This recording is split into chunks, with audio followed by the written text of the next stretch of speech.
vamos fazer um bate-bola de previsões para 2020. A lista tem 8 itens: desemprego, inflação, juros, PIB, bolsa, dólar, Paulo Guedes e Bolsonaro. Olá, pessoal do My News. Estou aqui para falar para vocês um pouco das nossas previsões para 2020. Eu, como economista, preciso fazer um disclaimer antes de começar, falando que é o seguinte: economistas sempre erram as previsões. Então, isso daqui é mais um chute educado do que para onde a gente acha que estão indo os principais vetores da nossa economia. Então, vamos lá, seguindo a lista aí. Desemprego, abaixo de 11%, aí uns 10,8%, indo buscar um 10,5%, quiçá 10%. Exatamente na mesma toada que a gente teve em 2019. Um desemprego em queda, porém, num caminhar muito lento. Desemprego mais alto significa menos estabilidade política. Então, a gente entende que pode ser um fiel da balança importante. Infelizmente, o emprego costuma demorar um pouco mais para melhorar. Então, a gente não consegue vislumbrar aí essa taxa saindo de perto de 12 para baixo de 10 tão cedo. 2020 ainda não é o ano que a gente vai ver a taxa de desemprego cair com vigor. Inflação. Inflação esse ano está fechando aí perto de 3,86%, a gente acha que vai ficar aí perto dos 4%. Um cenário de inflação ainda baixo e controlado que vai permitir uma política monetária expansionista, ou seja, taxa de juros ainda muito baixas por muito tempo. Todos os pontos que a gente tem visto indicam uma pressão desinflacionária, na verdade, no mercado externo e a falta de gatilhos no mercado local que possam impactar a inflação para cima. 2020 deve ser um ano que a gente tem uma pressão inflacionária um pouco maior. Também porque tem uma recuperação econômica que deve ser um pouco mais forte. Então, a demanda deve vir um pouco maior. Para 2020 é uma inflação um pouco abaixo ou em torno de 4%. Juros. O próprio Focus fala em 4,5%. Esse também é o nosso melhor chute aí. A nossa expectativa hoje, base, é de juros a 4,25% para o ano que vem e se mantendo nesse patamar por um período suficientemente longo, né? Em algum momento do tempo a gente vai precisar ter alguma alta da taxa Selic. A gente não acha que é em 2020. A gente acha que em 2020 a taxa Selic ela permanece em torno de 4,5%, com possibilidade de ficar um pouco abaixo disso. O crescimento econômico vai ser maior. E a gente, quando olha para as necessidades de financiamento do Brasil, percebe que o Brasil continua precisando desse financiamento, muito provavelmente o governo vai precisar se financiar e esse financiamento vai pedir necessariamente uma remuneração um pouco maior. Então, provavelmente essa taxa de juros deve ficar entre 4,5%, 5%, 5,5%. PIB. O Focus fala em 2,25% para o ano que vem, a gente está mais otimista. Estamos aí com 2,80%. PIB deve mostrar uma expansão no ano que vem. O que é razoável você esperar, especialmente depois de um período muito deprimido, né, que a gente viveu ao longo dos últimos anos. O nosso cenário base é um PIB entre 2% e 2,5%. PIB, a gente trabalha com uma alta do PIB de 2% da economia brasileira em 2020. A gente não deve ter esse crescimento econômico imenso que a gente gostaria de ter, ou aquele crescimento econômico sólido de 3,5%, 4% que tivemos no passado agora. Deve ser um ano de um crescimento entre 1,5% e 2%. A gente vai mostrar para o mundo que a gente está num cenário de recuperação do crescimento, enquanto o resto do mundo continua numa tendência de desaceleração do crescimento. Bolsa, a gente acha que tem uns 25% de upside no ano que vem para bater aí os 140 mil. O Brasil continua sinalizando para o mundo que tem essa recuperação, as empresas espelham isso. Então, a gente deve continuar em alta. A gente acredita que a Bolsa tem espaço para crescer entre 15% e 20% ao ano nos próximos 2, 3 anos. A gente acha que a gente pode ver o Bovespa perto de 135 mil pontos ou acima. Mas as dúvidas talvez comecem a surgir a partir do segundo semestre, onde muito provavelmente a gente vai ter um cenário um pouco mais turbulento ou um caminho um pouco mais cheio de buracos. Então, é importante deixar claro que a gente não acredita num entusiasmo sem preocupações. O dólar. Economistas sempre erram câmbio, mas a gente acha que, assim, fazendo conta de diferencial de juros e diferencial de inflação entre o Brasil e os Estados Unidos, esse câmbio deveria ser mais perto de um 4,30, 4,28 é o nosso número mais preciso, né? Tem um certo otimismo, um início de otimismo em relação ao Brasil, o que, tudo mais constante, poderia levar até uma apreciação do real, mas não parece ser o caso para a gente. Então, o nosso cenário base, na verdade, é de um dólar, um patamar próximo do que ele está, na verdade, alguma coisa entre 3,90 e 4,20.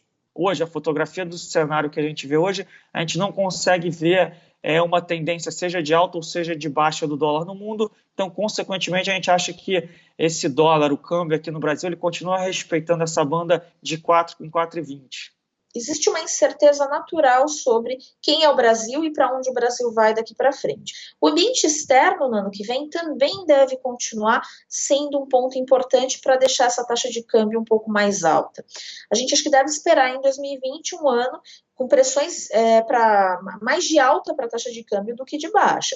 Paulo Guedes, putz, aí aqui não é nem uma expectativa, é quase que uma oração, né? Pô, tomara que Paulo Guedes continue aí liderando a equipe econômica no ano que vem para conseguir implementar aí a super reforma, né? Capacidade ele já mostrou que ele tem, personalidade também, acho que ele tem tudo para dar certo, acho que 2020 tem tudo para ser um ano extremamente positivo para que ele consiga dar continuidade a essas reformas. Acho que o grande desafio para ele é resistir às pressões de curto prazo. Então, enquanto a economia estiver indo bem, enquanto o país estiver dando sinais de crescimento, eu acho que ele tem um caminho um pouco mais tranquilo, mas o desemprego alto ainda é um entrave. Ele tem um cenário para administrar não só econômico, que já anda bem conturbado, mas também num cenário político que parece que não é tão trivial assim de se entender. A gente vê um cenário um pouco mais tranquilo para ele, mas eu não sei se esse cenário vai se manter para frente. Bolsonaro, putz, também é uma outra oração, espero que o presidente consiga assim, reduzir um pouco do barulho político e abrir espaço aí para que o Congresso, né, consiga aprovar as reformas que são importantes e que consiga assim, menos barulho político e mais coordenação política. As pessoas esperavam justamente aquilo, um presidente que conseguisse, com uma personalidade muito diferente dos demais, se impor em alguns momentos. O grande problema é que ninguém consegue viver só de personalidade diferente durante 4 anos de mandato. Se o presidente Bolsonaro não conseguir mudar um pouco o tom, ou mudar um pouco a forma de fazer essa coordenação política, talvez tenha um pouco mais de dificuldade. Acho que o grande desafio do Bolsonaro é perceber que ele pode ser o presidente de uma das maiores nações do mundo. Valeu, essas são nossas previsões para o ano que vem. E o presidente Bolsonaro? Em 2019 entrou de tudo, da mulher do Macron ao Leonardo DiCaprio, né? Ele varreu coisa. Eu sempre acredito na capacidade que as pessoas têm de aprender a melhorar, de evoluir, né? Também acredito que o presidente possa fazer isso. Mas eu acho que depende muito de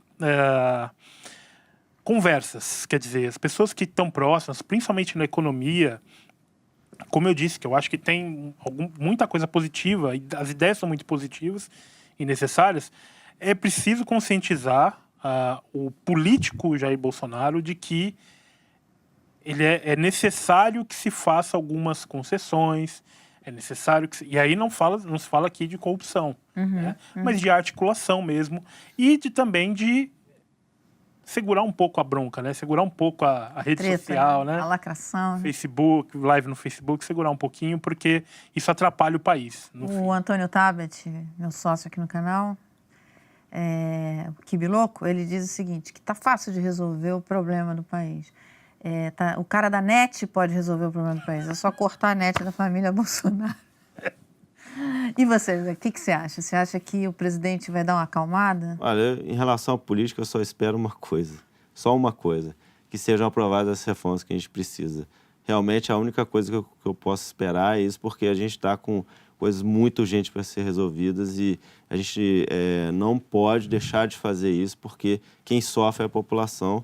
É o país que deixa de crescer, então não adianta a gente ter potencial. Se a gente não faz as coisas que têm que ser feitas, a gente vai perder esse potencial. Então, isso eu acho muito grave e a gente precisa resolver a questão política para resolver a questão econômica. Essa questão que você falou da aprovação das reformas, ela de fato, quer dizer, se o país consegue, seja por meio de uma articulação política do Palácio do Planalto ou do Rodrigo Maia, ou sei lá de que líder político que vai pegar esse trabalho de articular para aprovação dessas reformas, esse país pode entrar numa rota de prosperidade muito boa, né?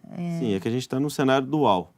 Ou a gente vai para uma rota de melhora, de fato, ou a gente fica numa situação muito grave, porque ficar andando de lado, ficar crescendo pouco num cenário com desemprego tão alto, com indicadores ainda muito ruins em termos sociais, assim, o nível ainda está ruim, a gente não aguenta, não dá para ficar tanto tempo numa situação tão grave como a gente está vivendo. É verdade, é muito tempo. É muito tempo, então a gente precisa de recuperação rápida. Eu estou com esse senso de urgência, eu espero que os nossos legisladores também estejam, porque a gente não pode ficar esperando mais. É muita gente sofrendo durante muito tempo, né? Por isso até que eu chamei a atenção do Congresso e das eleições, porque a gente não pode se dar esse luxo do Congresso parar, de repente.